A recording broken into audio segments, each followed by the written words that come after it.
Жусай картоп қосылған жұта нан, ұнға 1 шай қасық тұз, 1 жұмыртқа, жылы су қосып, қамыр илейміз.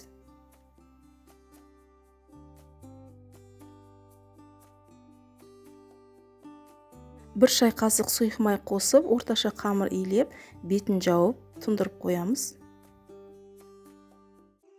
Жусайды жуып, тазалап, майдалап тураймыз.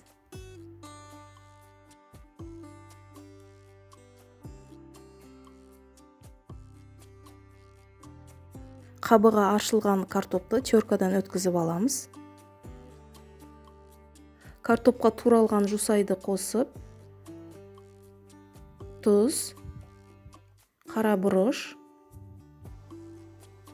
қосып жақсылап араластырамыз.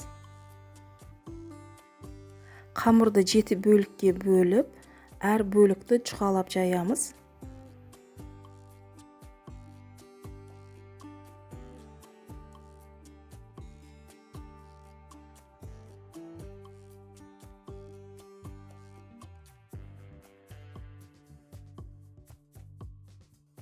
Жайылған қамырға сұйық майды жағып, 2 ас қасықтан жусай мен картоптан салып, жайып шығамыз.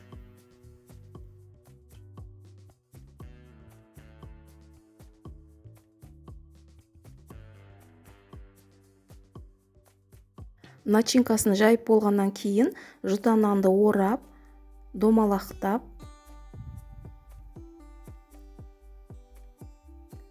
мантаварканы майлап, жұта нанды салып, бетіне сұйық май жағамыз. Мантаварканың бетін жауып, 40 минут будап пісіреміз. Дәмді диеталық тағамның бірі.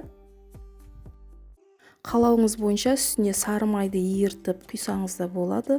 Ас болсын.